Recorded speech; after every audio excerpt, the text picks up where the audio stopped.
مرحبا واهلا وسهلا بالجميع، ان شاء الله تكون كل اموركم تمام وتكون عجبتكم الحلقه الماضيه. انا عن حالي صراحه انبسطت كثير بالحلبه.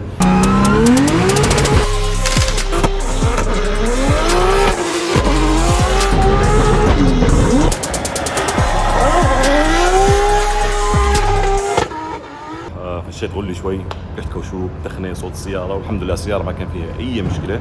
بس من غير كوشوك العبي بنزين استعملنا لنا اظن 18 كوشوك بدون ما احس، حتى ما كان بدي انزل من السياره.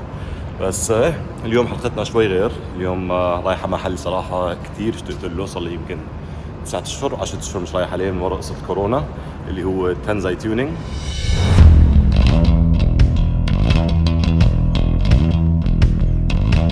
ما بيعرف تنزاي تيونينج، هو محل اخوي باسل وفادي بيكاوي، من الكراجات اللي اول ما بداياتي دعموني كثير ولا هلا بدعموني.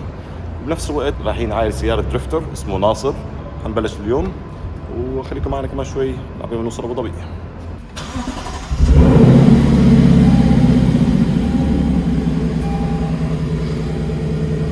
شغله نسيتها كمان برضو، قبل ما نروح ابو ظبي بدنا نروح نعبي جرة نايتروس، عشان شكله عم بيتغلبوا شوي بابو ظبي، ما بعرف ليه.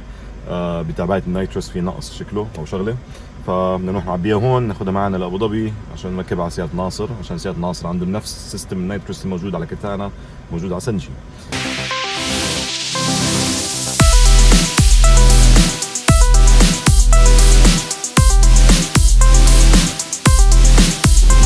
وصلنا على غنطوط، شايفين هون محل ما هلا بنعمل فحص كورونا، عاملين مثل حدود بين دبي وابو ظبي، استنى يمكن نص ساعة ربع ساعة ثلث ساعة هيك شيء بيطلع النتيجة، شبه مثل حدود صغير. هي مركز الفحص يعني. عم نروح نعمل فحص ونكمل. طلع الصدفة كمان LC وLC نفس اللون. هاي السيارة راح نخبركم عليها كمان، بس الحلقة الجاي تفاصيل شوي أكتر، شو راح نساوي فيها وكيف حتصفي بالنهاية يعني. فخلصنا هلا التست، سريع كان الموضوع، ما أخذنا يمكن ربع ساعة ثلث ساعة. بيعطوك الريزلت وأنت واقف. التست اللي عملوه هون بالإصبع، بيعملوا زي إبرة هيك خفيفة هون، طلعوا الدم، ومن الدم بيعرفوا إذا عندك كورونا ولا لا، بيعطوك نتيجة دايركت، بيعطوك إياها مسج، بتصير على الحدود تفرجيهم المسج وبضلك تكمل أبو ظبي. وأنا على الطريق لأبو ظبي، وهاي هي المصفح، منطقة صناعية كلها كراجات، محل طعام، مواد بناء، كل شيء يعني. بتجينا على كراج ناصر، نشيك على السيارة قبل نتأكد كل شيء شغال، بعدين نروح على تنزاي نحملها نروح على تنزاي. فوصلنا هلا على الناصر هون، مشوار كان شوي متعب صراحة، طويل بالنسبة للعادة. هذا هو كراج ناصر شايفين. ناصر أنصاري مثلي كان زمان، من النوع اللي بيروح بيصور بالايفنتات سواء كان دريفتنج او سبيد تيست. ناصر حب الدريفتنج كثير، خلص يعني اغرم بشيء اسمه دريفتنج، وضل ورا الدريفتنج لحد ما سوى السياره، حفرجيكم اياها. هذا هو الكراج، بيشتغلوا كل شيء. انا اول ما اجيت زمان لما كان يشتغلوا بس سيارات عاديه، بلشوا هلا بالتعديل بالبودي فايبر. حفرجيكم سياره ناصر، شغل السياره كلها شغله، كل شيء عليها. هلا راح اشرح لكم عن تنزاي شو عليها بالضبط قبل ما احطها على الداينو، بس الشاطر بيعرف تشبه سيارة مين. فالموضوع انه ناصر قد ما كان حاب سنشي سيارتي الاس 1315 عمل نفسها، واس 13 حول لاس 15، نفس الشيء ونفس الماكينه، نفس التوربو، نفس الكمبيوتر، نفس الكيت النايترس، وعدل عليها كمان صراحه، سواها احلى يعني. البودي كيت انا بالنسبه لي عنده شوي احلى. هذا هو ناصر اللي صار لي ربع ساعه بحكي لكم عنه، وهي هي سيارته. ناصر من النوع اللي بيستحي كثير. Excited to put the car in dyno? Very excited. What are your expectations on the horsepower? Not expecting much. 550. That's more than enough. High is up to you. How much? وجيت هلا سريعا كمان على لكسس شوروم بأبو ظبي، عشان جايبين كتانا نصفها هون لللفة اللي عم تلفهم حوالين الامارات بالمعارض. جايين ننزلها عشان ما حد يدرسوها غيري. هي معرض لكسس شوروم جوا، هي السيرفيس. هلا نطلع نستلم السيارة، فوتها من ورا المعرض. هي A90 سوبرا، باقي كلها سيارات عادية. فاجينا على السيارة هلا، مثل ما شفتوا هي وراي، شغلها فوتها جوا المعرض ونفكح على الداينو. فجاي نضرب 3 عصافير بحجر، نصف كتانا بالشوروم، نروح الداينو نسوي سيارة ناصر، فرجيكم جولة بتنزاي.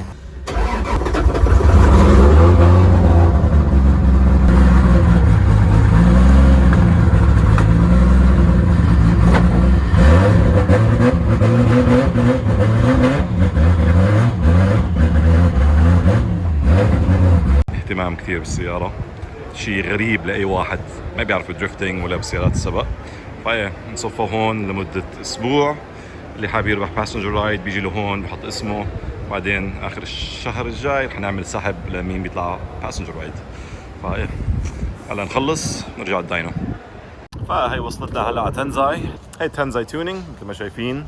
قصتي كثير طويلة مع تنزاي صراحة، مش عشانه بس كمان محل أخوي، بس كثير دعموني ببدايتي. 2013 لما جبت السوبارو من الأردن كانت سيارة سبيد تست، جبناها لهون حولناها خلفي.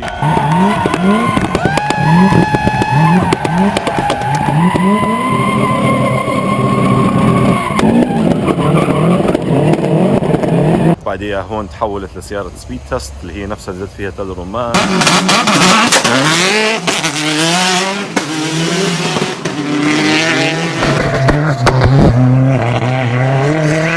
بعديها جبنا السلفيا، اشتغلنا فيها شوي هون، اشتغلنا فيها شوي بي ان ام كي، فكثير في ذكريات هون. بنفس الوقت حتشوفوا انتم شغل السيارات رح تفهموا ليش تنزاي تيونينج هم تنزاي تيونينج. انا صراحه اللي زمان كثير مش جاي هون، فمثلي مثلكم اول مره راح اشوف كل السيارات هاي شكله بروجكت جديد. شكله هاي جنطاتها وعليها بودي كيت بارس، صراحه اول مره بشوفه على الشكل هذا السوبارو. بجيكم اياها من جوا شوي. سيكونشال جير بوكس، بادل شيفت، واو. بعدين بركي عملنا ريفيو كامل على السيارة هاي مع فادي. في بروجكت تاني لسه أحلى بالكراج اللي ورا. هلا رح تسألوني يمكن ليش في محلين.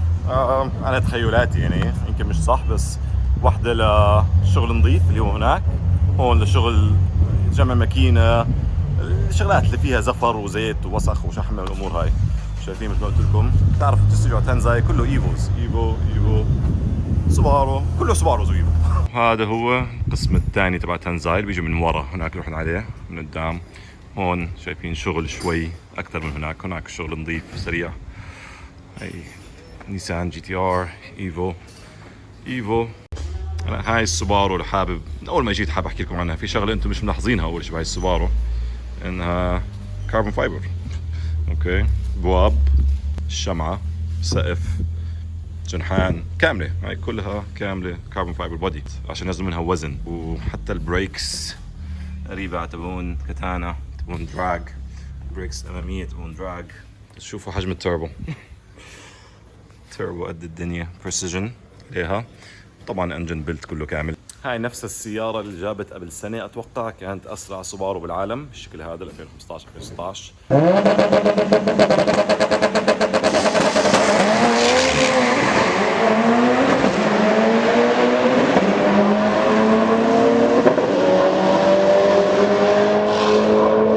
بس ما عجبهم سرعتها شكله، فحبوا يزيدوا كمان ويخففوا وزن ومور باور. كم حصان كانت هاي وقتها؟ كانت 850 حصان، هلا اكثر؟ هلا حيروحوا 1000.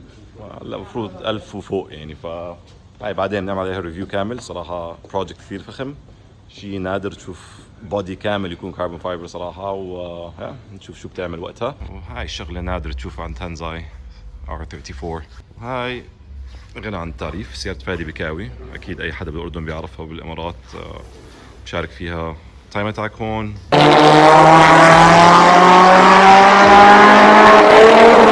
بشارك فيها كان تل رمان، عليه موتور ايفو 9 مايفيك، بيجي فانوس، طبعا كل شيء، انتيك مانيفولد كام شاف، كثير عليها طاح.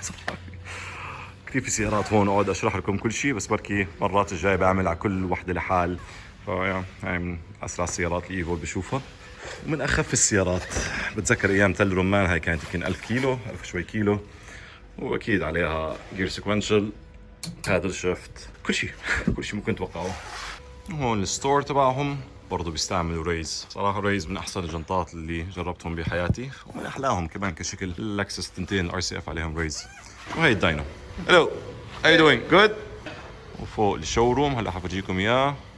فهذا هو الشوروم. هاي أحمد هون، أحمد مسؤول السيلز هون. وهي كل القطع. صراحة ما بنصح حدا إذا حامل معه مصاري يجي لهون. صار في شاري كل شيء، حتى الطريقة كيف محطوطين مرتبين. أغلبيتها قطع اي ام اس، أغلبيتها قطع للسوبارو، ايفو، جي تي ار، وعندهم كثير قطع يونيفرسال كمان. طلعوا البلوك هذا تبع ايفو، بيلت بلوك، وهذا جير سيكونشل. بس هذا كثير رهيب صراحة، حرام يركب على سيارة حتى. هذا أظن بتحمل 2000 حصان إذا مش أكثر. طيب هذا هو الشوروم.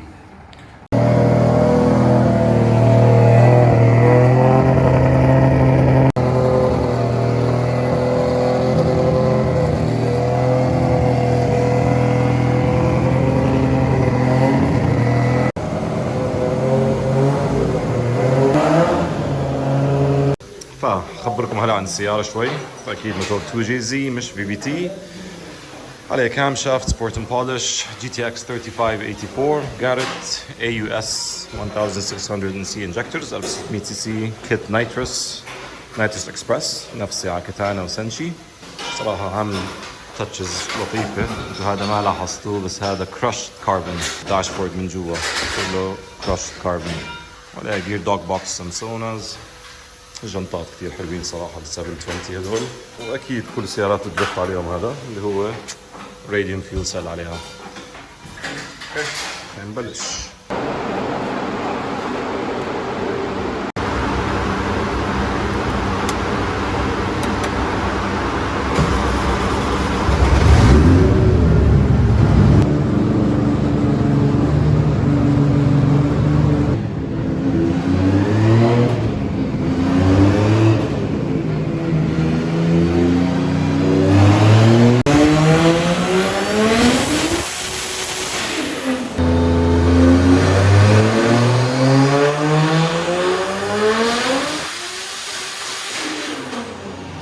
فمثل ما شفتوا السيارة لهلا موصلة 809، بس المشكلة انه في سبين، يعني شايفين عم توصل هون RPM 6300.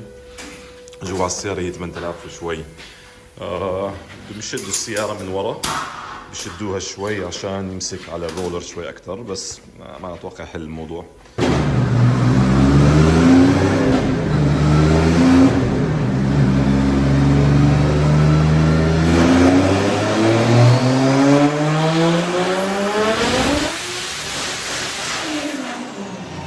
نزلنا الهواء وشدناها شوي، هلا 844 على 1.4. حتى عندي على اللابتوب معطي 1.34 تقريبا 1.4، هو 1.5 عشان على الفاصل لما تعمل الفقعة. يعني ما شاء الله السيارة مبين فيها باور.